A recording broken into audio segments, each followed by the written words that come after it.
Hi, my name is Frank White and welcome to another episode of Photography Tips and Reviews.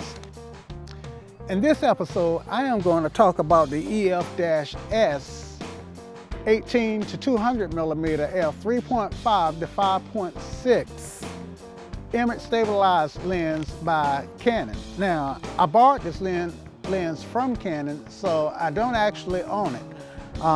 But thanks to Canon, I do have it long enough to actually shoot with it and give you a review and my humble opinion of it. Okay, so yesterday I went to the North Carolina Zoo and I spent all day long using this lens. My plan was to use this lens for a part of the day and then turn around and go out to the car and get my 24 to 70 and my 70 to 200 and finish up the day with those two lenses. Well, quite frankly, more the 70 to 200 because for the zoo, I'm more interested in getting the faces of the animals as opposed to getting the environment that the animals are in. But even with the 70 to 200, I still would have been able to get some of the environment. Well, needless to say, this lens did such a phenomenal job that I never did go back out to the car to get any of my other lenses. So I wound up shooting with this lens from 9 a.m. till about 5 p.m. and I just had a ball with it. Well, you know, when you chimp and look at the back of your camera, you kind of get an idea of what you are going to get. But I really didn't know what I was going to get until I processed the pictures, you know, got them on my computer, and lo and behold, I am really impressed with the image quality of this lens. Now, as far as I'm concerned, as long as I can get really good images out of a lens, I am going to be happy with it. And so, given that simple test, then I am happy with this lens. There are one big thing that did annoy me to no end yesterday, and that is because this lens is a creep. No, seriously. This lens does suffer from lens creep. If you don't know what lens creep is, it's when they put the heaviest glass on toward the outer edge of the lens, and the tension on the lens is not strong enough to keep the lens held in. So without just by pointing the camera down, then the weight of the glass causes the lens to fall forward. And that can really be annoying. Now, fortunately, Canon did put a button on the lens so that once you dial it back to 18 millimeters, you can lock the lens in so that as you are walking and carrying on, then you don't have to worry about it creeping. But when I was shooting the alligator exhibit, and the alligators were down in a pit, and I had an alligator almost directly right up under me, and I'm trying to shoot that alligator. Let me unlock it here. Oh, it is unlocked. Then I was trying to shoot that alligator, and the lens started creeping, and that annoyed me. But I can I can live with that. I found that if I just with all this band here, if I just hold my finger on it, then I can actually keep the lens from creeping. The glass is not so heavy. The glass is not so heavy that it's actually going to pour, that I actually have to put a lot of tension on the front on this ring to keep it from creeping. So So for this particular lens, I can live with the image creep. I can live with the lens creep, but you would think that after 70 plus years of lens manufacture, that companies would have solved the problem of lens creep. Now, there are some companies, and I think mainly third-party companies, is either Sigma or Tamron, that's introducing stops so that every so often your heavy glass will go to a point, stop, and then you can physically get it past that next point, and it will creep till it get to that point, turn it a little bit, and it would creep until it get to the next point. Anyway, that's one solution that some of the camera manufacturers are implementing to combat image creep. But you know, if I was an engineer or the engineering type, then I would actually look for a way to patent a design so that I could solve that problem. Boy, wouldn't that be nice? But honestly, that's above my pay grade. Okay, but yeah, the image creep is annoying and it's a problem, but it's not a deal killer because, as I mentioned earlier, for me, it's the image quality that makes the lens. So if I can get the quality out of it, then I'm happy. Now, with that said, this lens does have an aperture of 3.5 to 5.2. So artistically, I'm not going to be able to do some of the things that I can do with a faster lens, which means that I'm not going to be able to get that super creamy blur in the background in images that I made with this lens, nor am I going to be able to use it in extreme or relatively low light situations. But other than that, I mean, in situations that I used it for yesterday, like out at the zoo, it turned out to be the perfect lens. I never did go back to the car to get the other lenses, to get the lenses that I thought that I was going to go back and get. This lens has this incredibly long focal length of 18 to 200 millimeters, which means that I could actually get everything in the frame and at the same time, with the same lens, zoom in tight. So, you know, some of the guys who I were with, who are also photographers, had to carry multiple lenses. This is the only lens that I had with me. And I'm not used to carrying a light load because I'm generally one of those guys who will carry multiple lenses. But this lens did everything that I wanted it to do between the hours of 9 and 5. So it's a fantastic walk-around lens. In fact, I couldn't speak more highly of this lens for walk-around situations. It does have some macro capability. I can get as close to my subject as 18 inches or 1.5 feet.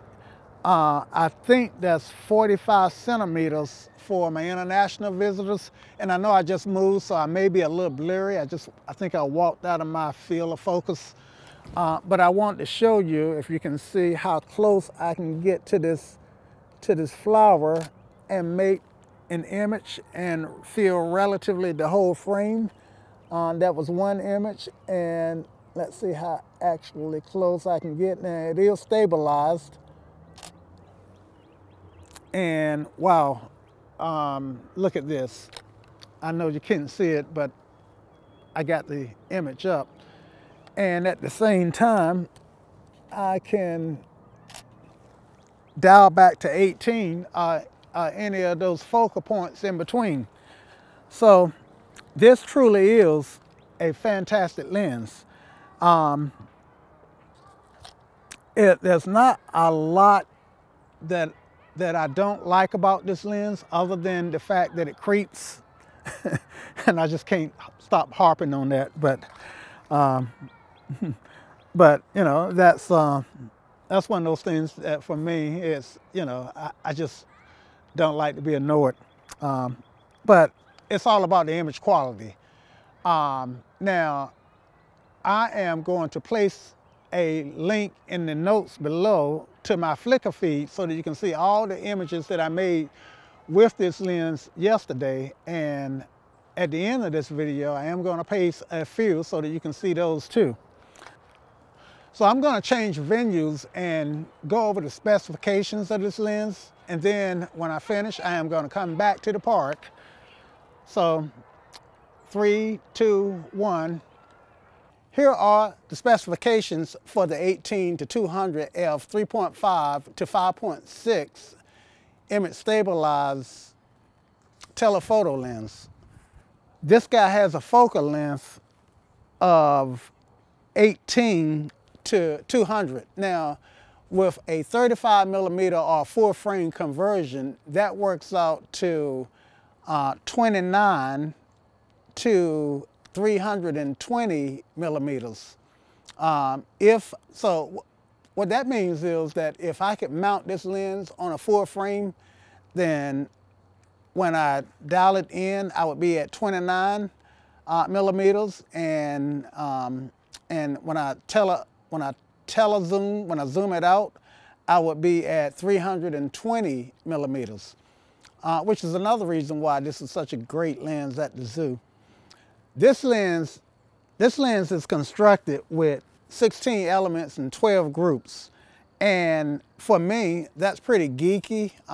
The groups and elements tells me that this is a complex lens, but quite frankly, I think that's more for marketing, because I really haven't found anywhere, at least in my research, where knowing how many elements and how many groups were in a lens is going to help me in my photography. You know, if the idea is the more lenses and the more groups, then the better the image quality, then that would be one thing, but that's not necessarily the case. So again, I think the groups and the lens construction data is just a lot of marketing speakeasy. Hey guys, guess what?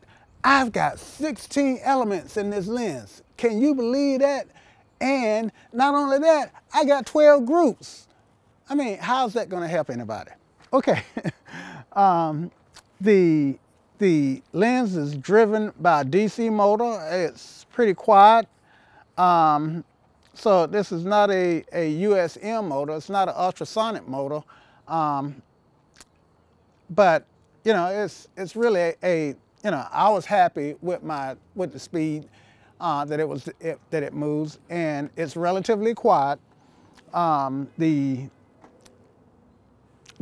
front filter, the front diameter is 72 millimeters, so it's a good sized lens. Obviously, if you got a bunch of 58 millimeter lens and filters for those, then you won't be able to use it on this lens. So you will need to buy new filters if you don't already have 72 millimeter front diameter lenses.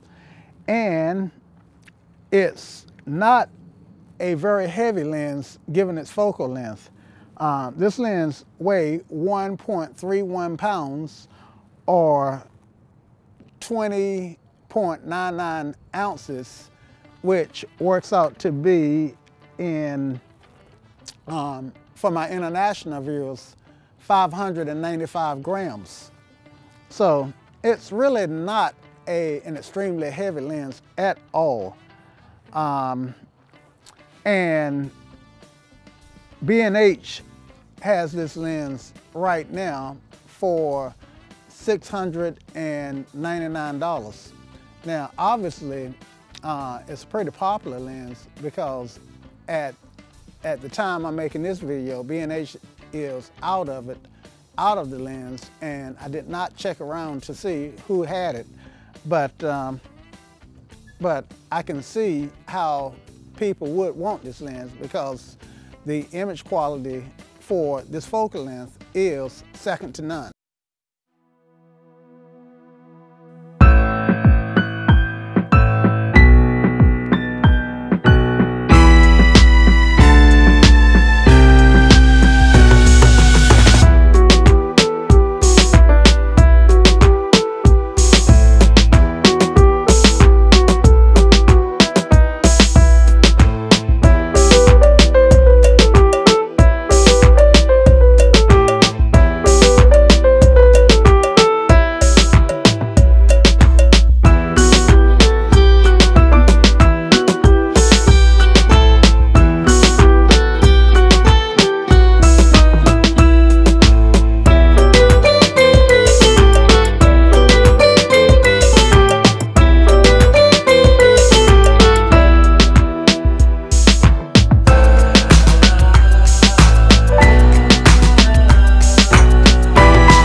Image stabilized lens.